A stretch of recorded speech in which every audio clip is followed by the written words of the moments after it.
Estamos del lado del progreso, somos la minería que queremos, somos parte del desarrollo de nuestros pueblos. Una industria segura y eficaz y con responsabilidad, juntos lo vamos a lograr. Minería contigo, conmigo, respetando la naturaleza y su entorno. Minería contigo, conmigo, caminando a un futuro y desarrollo. Minería contigo. Hola a todos amigos, amigas, les doy la bienvenida a Responsabilidad Minera, el programa oficial de la minería responsable en la región sur del Ecuador, que se transmite por la página de Facebook de Minería Contigo todos los martes a las 17 horas. El día de hoy contamos con la presencia del doctor Steve Gamboa. Él es abogado de la Universidad Católica de Santiago de Guayaquil, especializado en Derecho Público y Derecho Empresarial. Tiene más de 20 años de experiencia en sectores estratégicos y actualmente dirige la Unidad de Recursos Naturales en GSG Abogados Consultores y además es coordinador del Grupo de la Industria para EIT Ecuador. Ya se encuentra con nosotros. Buenas tardes, doctor Steve, y bienvenido a Responsabilidad Minera.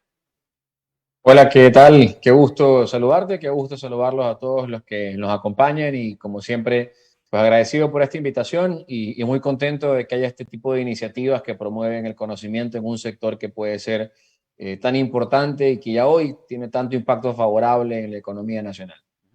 Le agradecemos, doctor, por darnos un poco de su tiempo. Amigos, el doctor Steve Gamboa estará con nosotros el día de hoy conversando sobre un tema bastante interesante y es la legalidad de los proyectos mineros responsables en la provincia de Loja desde la perspectiva del derecho minero y otras implicaciones más. Bien, doctor, para dar un preámbulo a esta entrevista, quisiera que desde su punto de vista nos mencione cuál cree usted que es el panorama de la minería responsable como el sector estratégico que aportará a la reactivación económica del Ecuador, considerando todo el contexto que se ha vivido en este año y bueno, el año anterior también.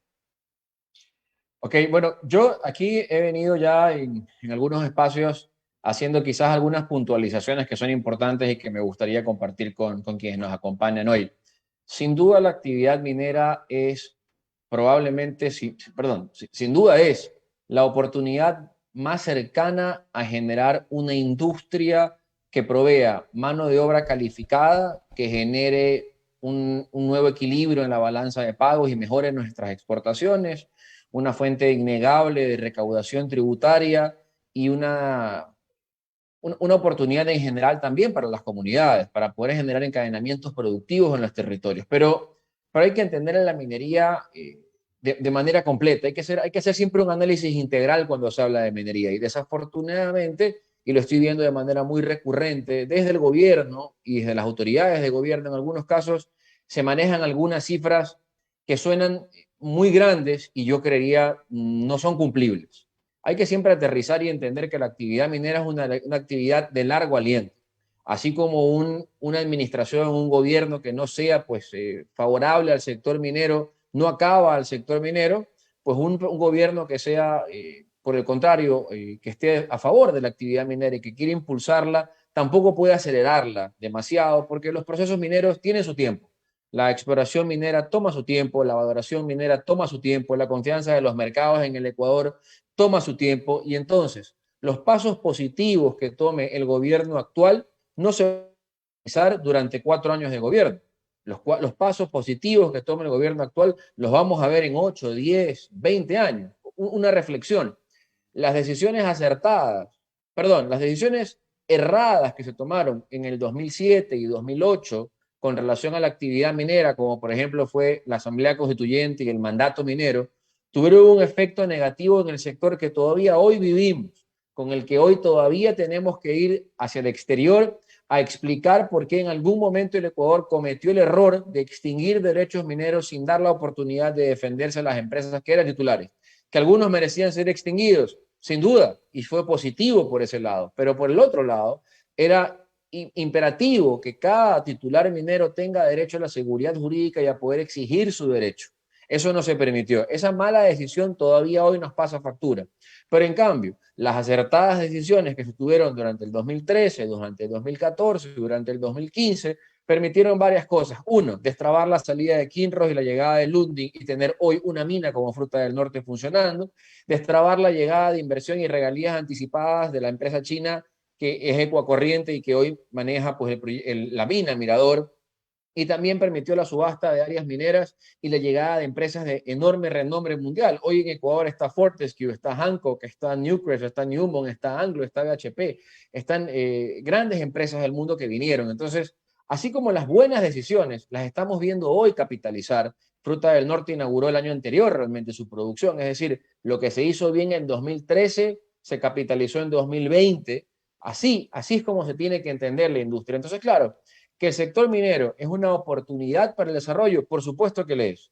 Que el sector minero puede ser una de las claves para la reactivación económica, por supuesto que lo es. Pero hay que entender que eso es un proceso de largo aliento y que no se va a resolver en 1, 2, 3 años. No hay que ponerle todo el peso aspiracional de la reactivación económica a un sector o a una industria que, si bien atrae mucha inversión, son procesos largos que deben ser sostenidos en el tiempo.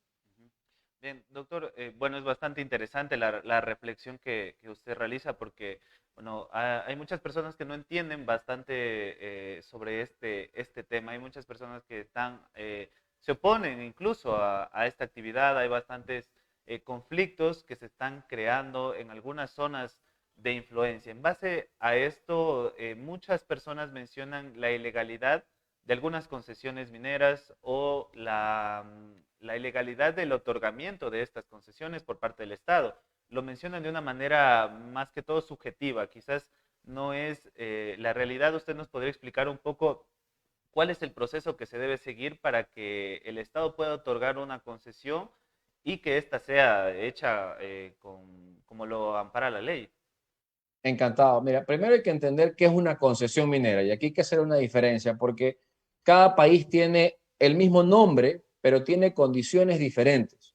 Entonces, si uno revisa en Perú, si uno revisa en Colombia, si uno revisa en Chile, la concesión minera, si bien es cierto, está dirigida en esencia a permitir que un privado haga la actividad minera, cada país lo ve de una manera distinta. Entonces, si uno hace un análisis de derecho comparado, uno se va a dar cuenta que en algunos países se entrega un contrato de concesión con ciertas condiciones pactadas entre las partes.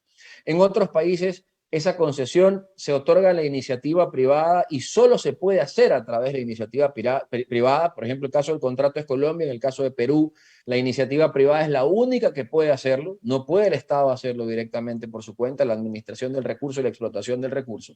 En el caso de Chile es otra la modalidad, una modalidad que viene de muchos años atrás, de décadas atrás.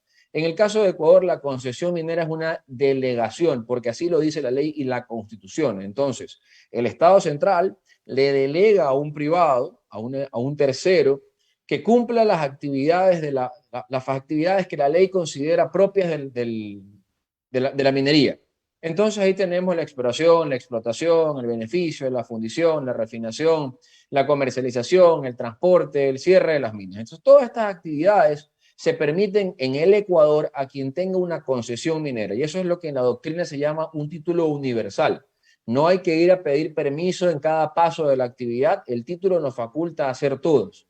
Más bien, las restricciones a esa actividad van a medirse según su potencial impacto en el ambiente. Y entonces sí, más que una regulación normativa minera, la que va a exigir ciertos pasos o ciertos cumplimientos va a ser la normativa ambiental. Y ahí vemos pues el registro ambiental, las licencias ambientales, los estudios de impactos ambientales que preceden a las licencias, el tipo de licencia que se requiere, si es para explotación, si es para exploración, etcétera. Entonces, primero hay que entender eso, ¿no? ¿Qué es una concesión? Una concesión es el Estado delegándole a un privado la exploración y explotación y beneficio del recurso mineral que le pertenece exclusivamente al Estado. Segundo, ya que sabemos que es una concesión, ¿cómo se obtiene según la ley de minería concesiones en el Ecuador? Pues bueno, de dos maneras. La primera, que está enfocada en la mediana y gran escala, y que son los proyectos de exploración que toman hasta 12 años según la ley en concebirse, se hace a través de una subasta o de un remate, es decir, mediante un proceso público que debe ser transparente y que debe estar enmarcado en la puja de aquellos que están interesados en acceder a ese derecho. La otra forma es pedirlo en la pequeña escala, y en la pequeña escala, por ser un régimen especial, se ha considerado una excepcionalidad, y entonces a la pequeña escala sí, se la puede solicitar a esos regímenes de pequeña escala directamente al Estado y pueden ser otorgados directamente al solicitante. ¿En qué se diferencia la pequeña escala en la mediana y gran escala? Bueno, la primera, la pequeña escala, puede explorar y explotar a la vez de manera simultánea, es decir, el pequeño minero que goza de un régimen especial, que paga una patente menos cara y que paga una regalía menos cara, también tiene la oportunidad de explorar y explotar a la vez ese proyecto que tiene limitaciones de extensión en superficie y que tiene limitaciones de volumen de producción, ya sea aluvial, sea subterráneo, sea de cielo abierto. En el caso de la mediana y gran escala, inevitablemente el delegado, esa empresa o ese titular que ha recibido la delegación del Estado, necesita cumplir todo el proceso de exploración y valoración antes de tomar la decisión de llegar a la explotación. Entonces, hay que entender estas diferencias. Primero, para acceder a estas, como te digo, en el caso de la pequeña minería, la petición directa al Estado. En el caso de mediana y gran escala, un proceso de subasta, un proceso concursal donde terceros pueden participar y aquel que ofrezca y justifique tener mayor cantidad de recursos económicos para la actividad exploratoria será el que sea adjudicado. Hoy no podemos hacer ninguno por una decisión lamentable y política que proviene de las influencias políticas más que de la técnica o del interés económico. Allá por el 2018, el gobierno decidió lo que denomina cerrar el catastro minero, que es algo que realmente no existe como cierre el catastro minero, pero más bien existe una resolución de la agencia de control de esa época en la que se establece que para efectos de actualizar, transparentar, identificar cualquier error dentro del catastro, temporalmente no se iban a otorgar nuevos títulos. Lamentablemente esa temporalidad nunca se definió. Hemos cumplido ya 3 años con el catastro minero sin oportunidad de otorgar nuevas áreas y con eso nos hemos estado perdiendo este ciclo superlativo de precios en los minerales, ¿no? Hemos tenido oro de 2000 la onza, de 1900, de 1980, 1800, 1780 la onza, y también hemos tenido un crecimiento en el precio del cobre que ha llevado a la libra a superar los $4, cuando el Estado mantiene prohibida esta restricción incomprendida de por qué no otorgar nuevas concesiones. Ahora, un dato antes de seguir. La concesión minera le otorga a ese privado el derecho a explorar y explotar el subsuelo. Sin embargo, no le otorga ningún derecho de superficie. Y es ahí donde entra usualmente este debate tradicional de los opositores al sector que muestran mapas con grandes extensiones concesionadas y engañan a la población diciéndole que esas tierras ya no van a ser suyas, que van a ser expropiados, que van a perder sus derechos antiguos en esa superficie, y eso es una mentira. La concesión minera no modifica la calidad del dueño del predio superficial. En consecuencia, siempre tendrá que llegar a una compensación justa, directa o a través de la autoridad de control cuando necesite acceso al derecho superficial por parte del concesionario minero.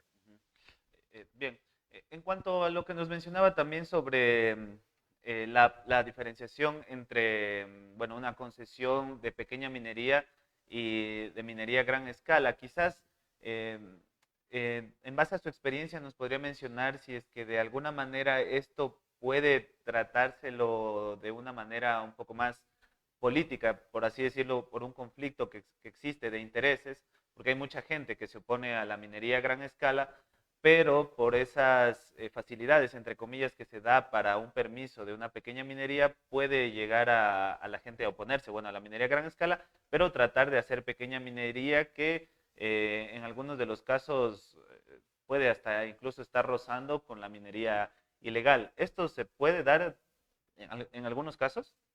Bueno, lo más importante que debemos entender, y aquí hay que ser así categóricos, no podemos satanizar algún tipo de minería. Lo único que se puede satanizar es la extracción ilícita de minerales, la mal llamada minería ilegal. Eso es un delito, eso está prohibido en la Constitución, eso contradice la Constitución, está prohibido en la ley y el Código Orgánico Integral Penal lo califica como un delito. En eso debemos ser inflexibles y particularmente desde el ejercicio de la profesión siempre he sido inflexible en aquello. Siempre hemos atacado con absoluta frontalidad y denuncia, no solamente ejerciendo los amparos administrativos que nos permite la ley de minería, sino también las acciones penales que permite el Código Integral Penal. Dejando eso que es inaceptable de lado, no existe un mejor régimen o un peor régimen. Lamentablemente a veces escucho cuando dice, bueno, es que lo que queremos solo es gran escala, porque la gran escala es muy técnica, trae mucha inversión, son empresas muy responsables y entonces solo queremos gran escala. O a veces, por el contrario, escucho el otro discurso que nos dice, lo que necesitamos es pequeña minería, genera mucho trabajo en el territorio, los ecuatorianos podemos, hay que hacer pequeña minería, no queremos transnacionales, no queremos grandes empresas. Ambas posturas son equivocadas, porque en la práctica la mejor forma de desarrollar un proyecto minero y de explotar una mina es según la realidad de la mina. Es decir, según la cantidad de mineral, según la formación geológica, según la riqueza de ley que tiene esa mineral, se va a definir si el proyecto amerita una gran escala o una pequeña minería. No es que una sea mejor que la otra. Pero claro, si encontramos una oxidación superficial, unos afloramientos de oro superficiales, automáticamente queremos hacerlo de pequeña minería porque pues es más rentable, es más rápido, es más cercano, genera mucho empleo y lamentablemente también genera pues mucha invasión, ¿no? Ya vivimos Buenos Aires y todo lo trágico que ha sido y que sigue siendo el pasivo ambiental allá. Pero eso que parecería a primera instancia lógico, quizás lleva a que se explote o se subexplote el recurso que está disponible. Porque es muy probable que ese afloramiento de superficie represente un potencial pórfido de cobre, por ejemplo, y que la sobrecarga no sea muy alta y que el mismo oro de superficie permita manejar esa sobrecarga y crear una mina de mayor tiempo. Entonces, ¿qué es lo que el Estado debe priorizar? El Estado no debe priorizar al pequeño porque lo siente más territorial, ni a la grande porque la siente más prestigiosa. Debe priorizar que el desarrollo sea la mejor y menos invasiva forma de explotar ese yacimiento. Si la vía es la gran escala, porque así lo permiten los resultados de exploración, bienvenido, y que sea una empresa muy seria y que trabaje de manera muy consecuente con el ambiente y la sociedad, pero que aproveche la mayor cantidad de recursos. Si el afloramiento no da para un proyecto de gran escala y más bien es quizás una formación de vetas, por ejemplo, entonces que se pueda trabajar en pequeña escala cumpliendo con la norma y cumpliendo con los requisitos. A la pregunta de qué escala es mejor, yo te diría no existe mejor escala. Lo que existe es un análisis técnico de los resultados de la exploración que deben definir cuál es la mejor escala. Ahora, ¿cómo llego a ese análisis de información sin explorar?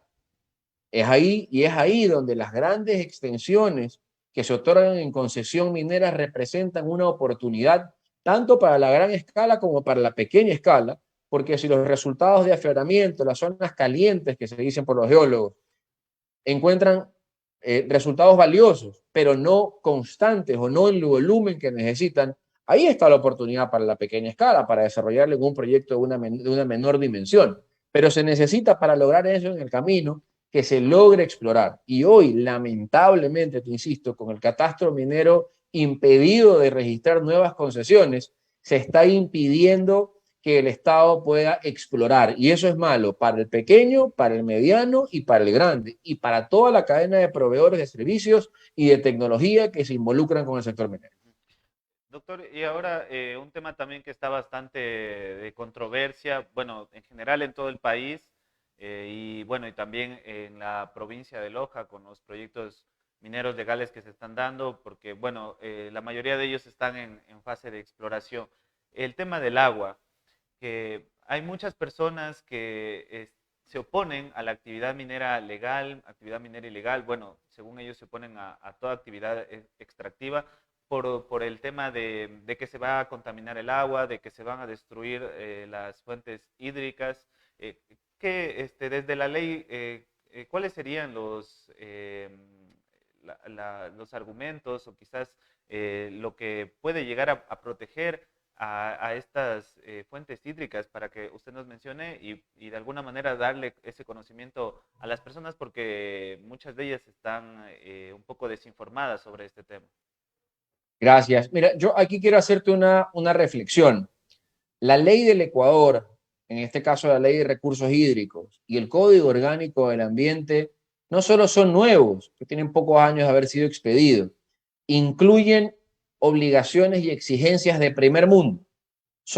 Están por encima de la media de la región en América Latina, son extremadamente proteccionistas. Y eso es bueno. Eso es bueno porque debería reproducirse en el territorio con proyectos responsables.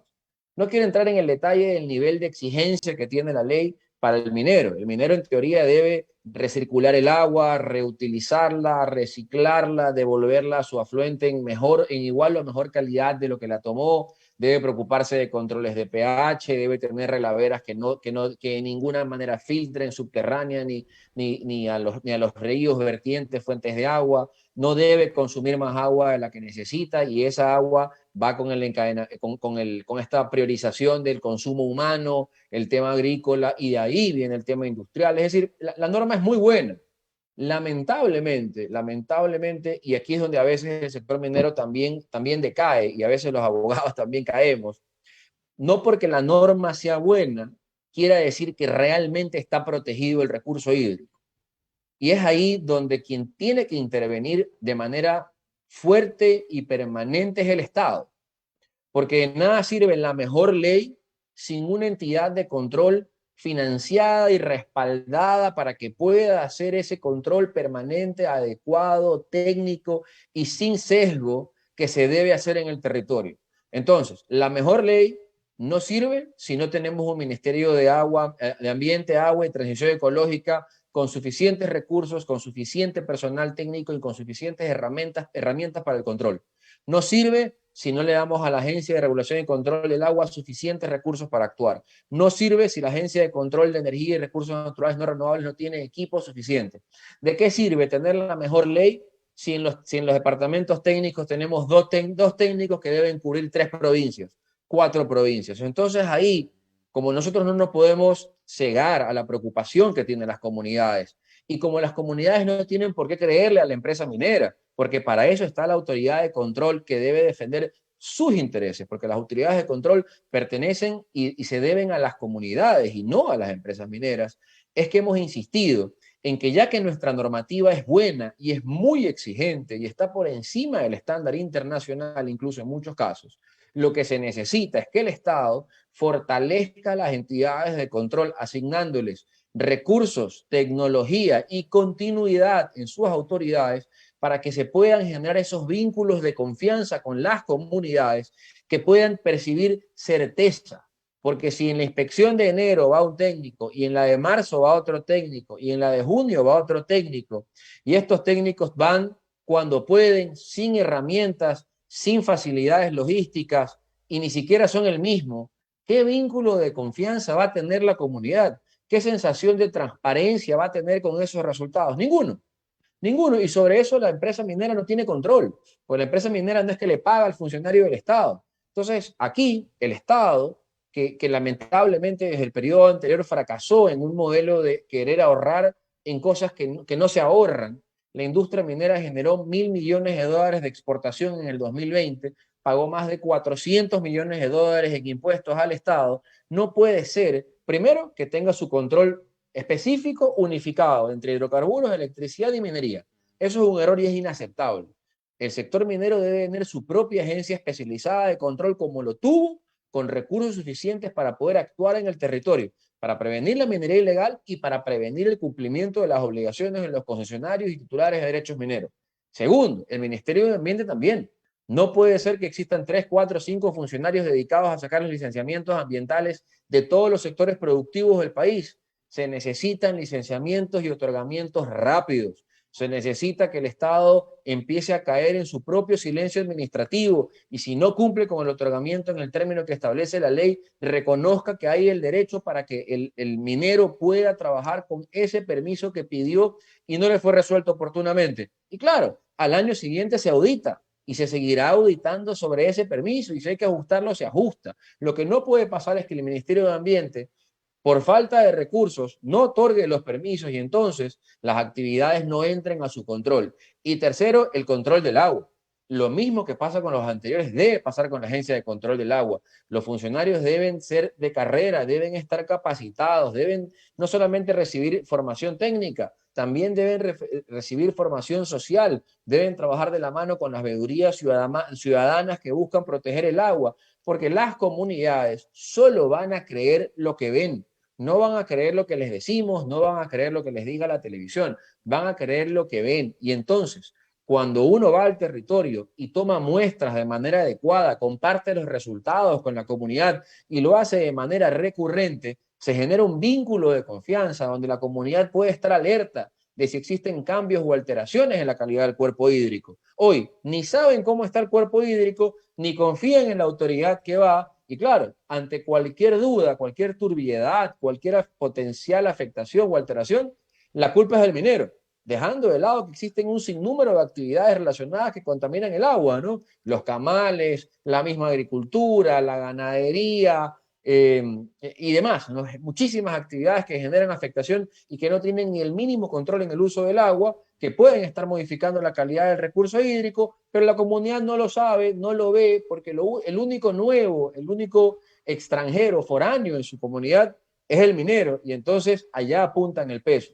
Ese peso no puede ser de las empresas mineras, tiene que ser del Estado, y es el Estado quien tiene que fortalecer las entidades de control y hacerlas cercanas a la ciudadanía, no a un escritorio, no a Quito, no a capital de provincia, a la ciudadanía, porque la ciudadanía en el territorio, las comunidades en el territorio deben ver, palpar y acompañar desde las tomas de aguas, de los recorridos y demás. Al principio será tedioso, pues generará quizás dudas, más dudas que certezas, pero en el largo alcance eso le va a dar sostenibilidad a los proyectos y a la industria.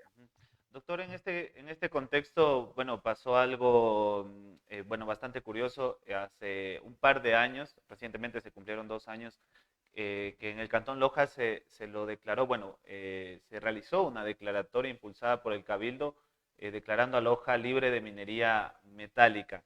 ¿Esto era competencia del Cabildo o bueno, se ha debatido bastante sobre este tema porque, como usted ya lo mencionaba anteriormente, bueno, el Estado es el que puede regular todo este tipo de actividades, pero las personas que están defendiendo o bueno, que están en contra de la minería irresponsable, de la minería legal, mencionan que esta declaratoria tiene que hacerse valer. ¿Usted cree que es legal, inconstitucional? ¿Cuál es su opinión?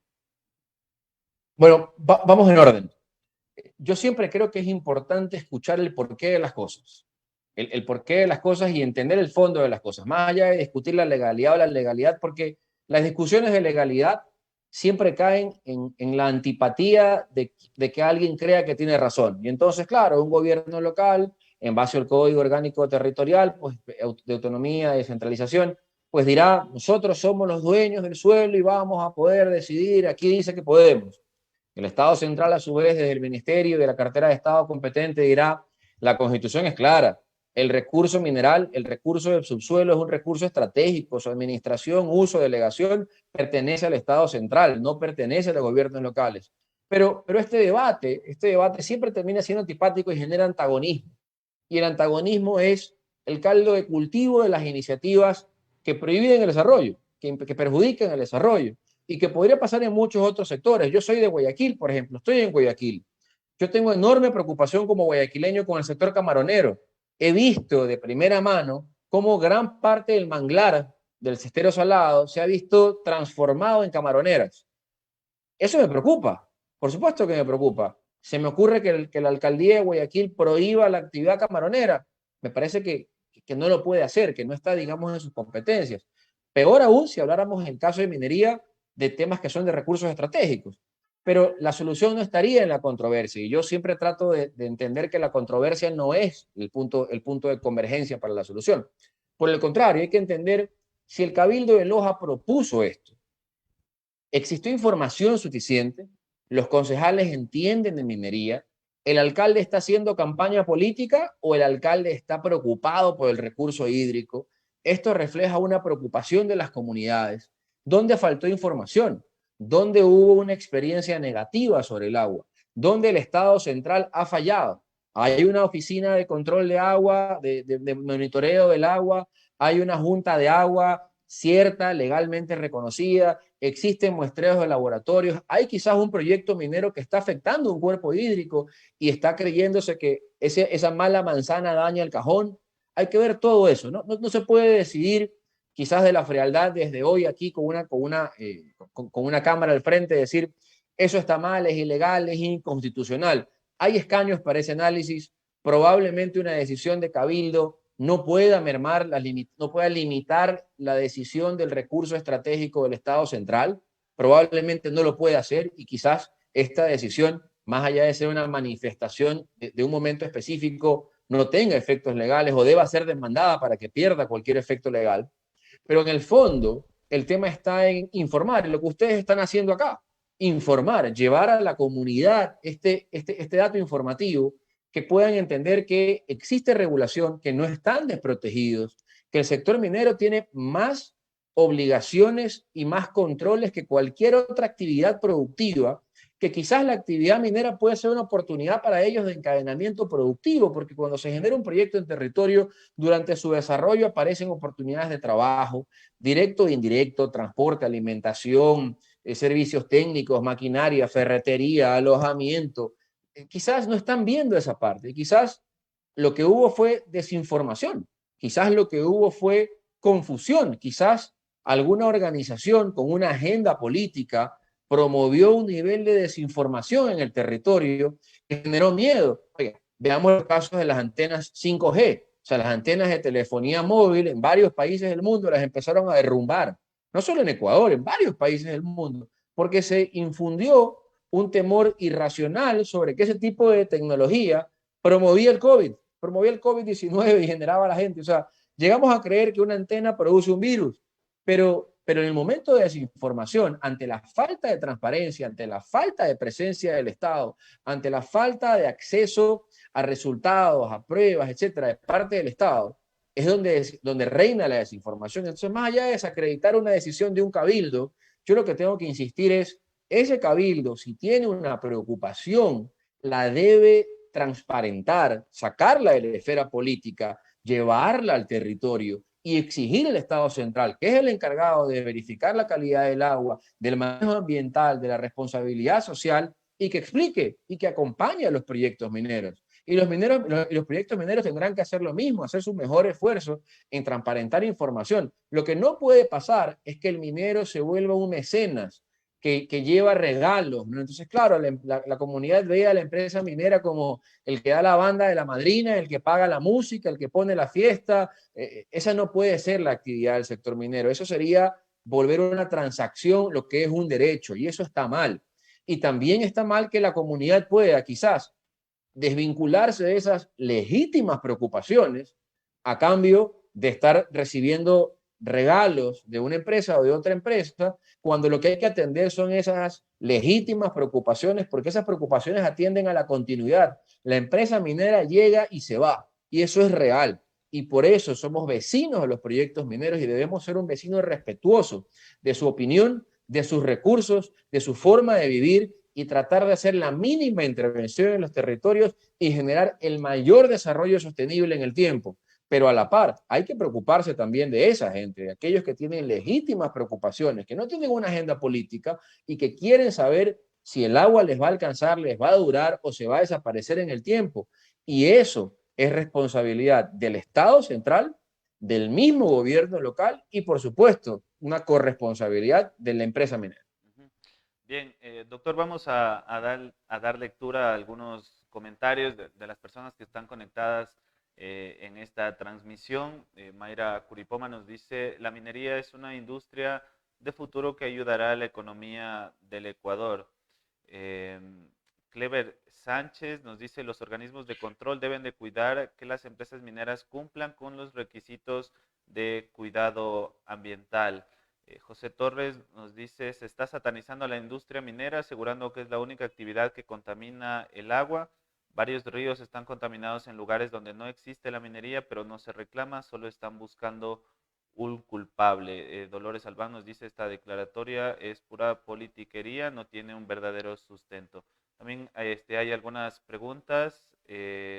Rosan Gamarca nos dice, en caso de existir una consulta y Dios no quiera se manipule para que no se permita que haya proyectos mineros en el cantón, ¿qué ocurre con los proyectos que ya están en marcha y las empresas que están dando trabajo en la actualidad? Bueno, muy buena pregunta. Lamentablemente no tenemos toda la respuesta para eso, pero les puedo contar el único antecedente que existe. La consulta que se hizo en el cantón Cuenca, que se promovió por el mismo gobierno local del cantón Cuenca, ya nos puso en antecedente de alguna manera cómo la Corte Constitucional ve esto. Y ahí hay varios temas interesantes. Por ejemplo, durante la época de campaña se engañó a los cuencanos haciéndoles creer que el resultado de esa consulta iba a extinguir la actividad minera en el cantón, y eso es mentira. Y eso fue producto de esa desinformación. Y ahí viene esta gravedad entre las consultas populares y las consultas previas. Porque la consulta popular lo que hace es presentar un anexo que nadie lee en un momento político donde el apasionamiento está por otro lado y se vota sí o no por lo que le han hecho creer y no por información real. Y en cambio, en la consulta previa, informada, libre y no vinculante, hay un proceso informativo extenso donde la gente puede llegar a saber qué va a suceder. Entonces, esa es la debilidad de la consulta popular. Pero un poco para tomar la pregunta de nuevo. En el caso de Cuenca, donde se engañó a la gente haciéndole creer que no habría minería, la Corte Constitucional ya dijo varias cosas. La primera es que se van a respetar todos los derechos preexistentes. Es decir, no se va a extinguir una sola concesión minera ni se va a impedir un solo proyecto minero como consecuencia de la consulta popular. Sus efectos, como deben ser siempre, son para futuro, no para atrás. Segundo, se les hizo creer a los cuencanos que las fuentes hídricas de Cuenca estaban contaminadas por minería y se demostró vía mapa que no existe ni una sola concesión en explotación que afecte o intervenga o intersecte siquiera con una de esas fuentes de agua. Entonces se engañó una cosa a la otra. Tercero, han pasado 2 años de esta consulta popular. La calidad de los ríos de Cuenca es exactamente la misma o peor que la que tenía antes en la consulta. Pero de eso nadie se está quejando. Y cuarto, y esto es muy importante, ¿por qué se permitió esa consulta popular dirigida a las fuentes hídricas? Porque la ley de recursos hídricos tenía una transitoria que decía que el Estado central debe emitir el mapa de fuentes hídricas y no lo ha emitido todavía. Y entonces, usando ese incumplimiento del Estado central, el gobierno cantonal de Cuenca pidió que se considere de manera temporal el mapa aprobado por la empresa de alcantarillado, de telefonía, etapa y agua potable de Cuenca. Entonces, los cuencanos votaron el sí, engañados, y el resultado de esto es que la prohibición no mejoró la calidad de agua porque no existía un solo proyecto minero que intervenga con esos cuerpos hídricos. Segundo, el mapa que se aprobó y se votó es un mapa temporal que será modificado cuando el Estado central emita el mapa definitivo, es decir, la decisión recae nuevamente en el Estado central y no en el gobierno cantonal.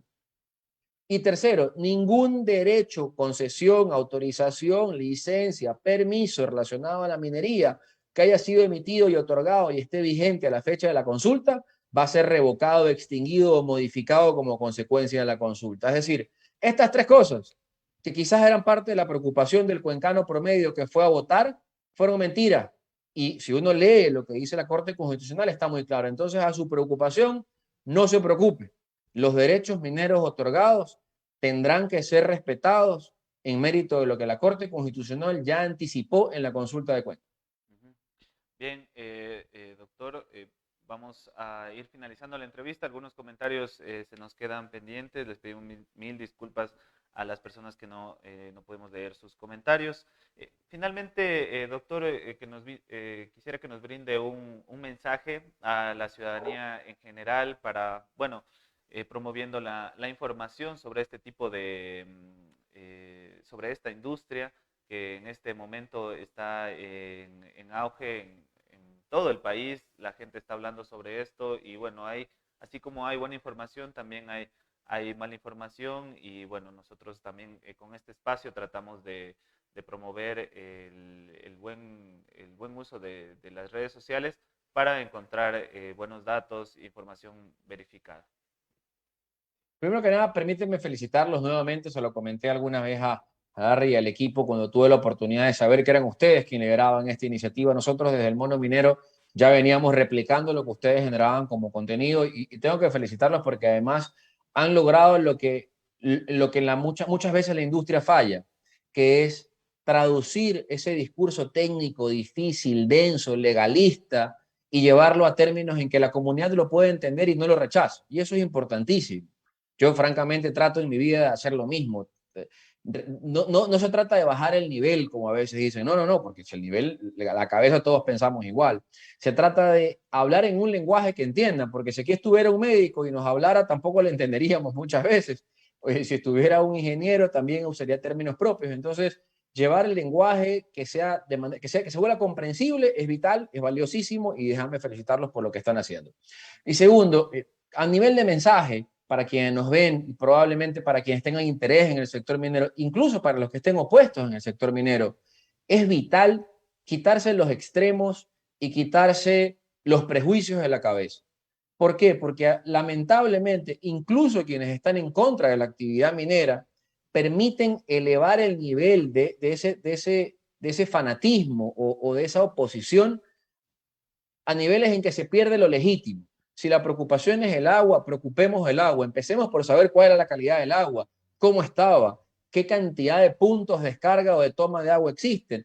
Participemos en el tema, pero no caigamos en el fanatismo, porque el fanatismo diluye las verdaderas preocupaciones.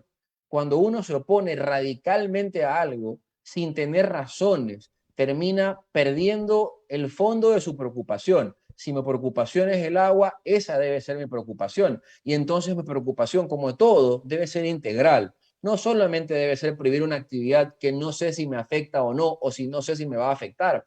También significa establecer mecanismos de representatividad, de veeduría, que protejan cuencas hídricas, pero de manera integral. O sea, pesticidas, fertilizantes, movimientos de suelo, descargas de aguas servidas en los cantones. Yo me sorprendo que existan cantones que promuevan iniciativas en contra de la actividad minera, pero que no tengan plantas de tratamiento de agua para las aguas servidas de sus propios habitantes.